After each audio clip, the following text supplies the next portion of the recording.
warahmatullahi wabarakatuh. Selamat pagi anak-anak. Gimana kabarnya hari ini?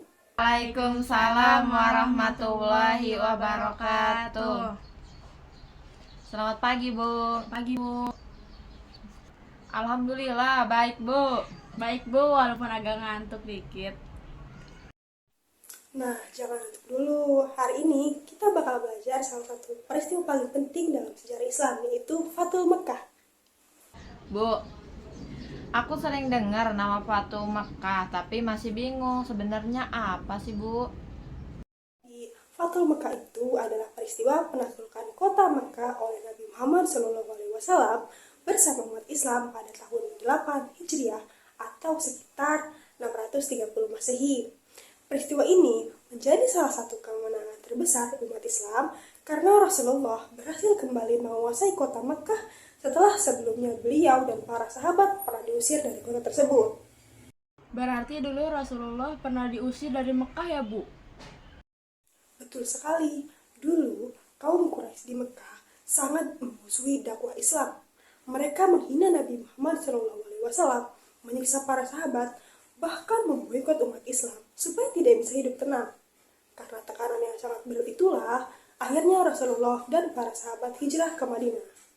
Oh, jadi awalnya umat Islam memang ditindas dulu ya, Bu?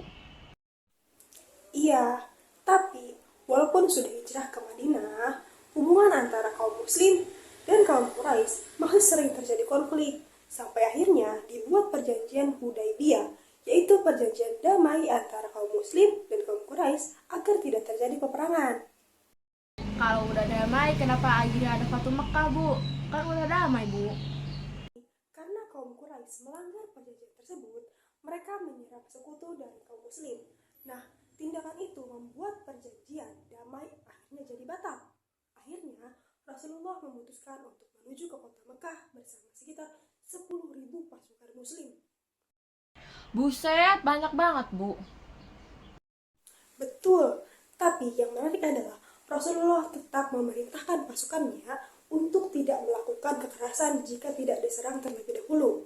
Jadi, tujuan utama Rasulullah bukan untuk balas dendam, melainkan untuk mengembalikan kota Mekah dan menyebarkan perdamaian. Berarti Rasulullah sebenarnya nggak pengen perang besar ya, Bu?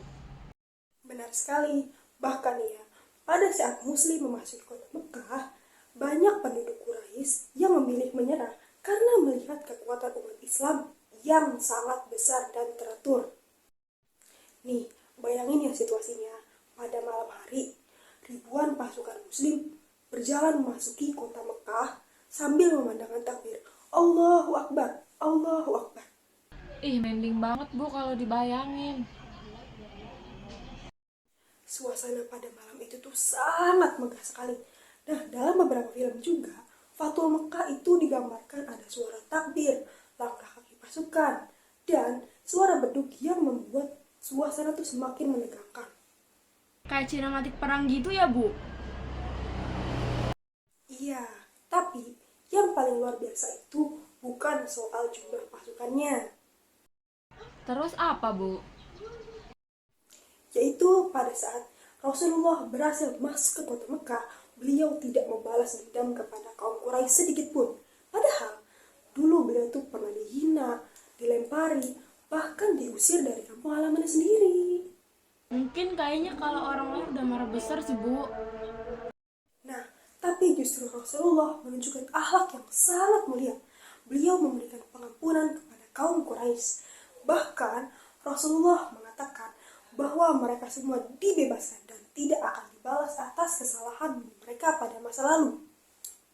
Wah, keren banget sih. Berarti Rasulullah menang dengan akhlaknya juga ya, Bu? Betul sekali. Nah, setelah itu Rasulullah masuk ke Ka'bah dan menghancurkan setiap berhala yang ada di sekitarnya. Karena dalam Islam hanya Allah Subhanahu wa taala yang berhak untuk disembah. Peristiwa Fathul Makkah ini membuat Islam berkembang semakin luas. Banyak masyarakat Arab akhirnya masuk Islam setelah melihat sikap Rasulullah yang penuh pengampunan. Berarti Fathul Mekah bukan cuma soal kemenangan perang ya, Bu?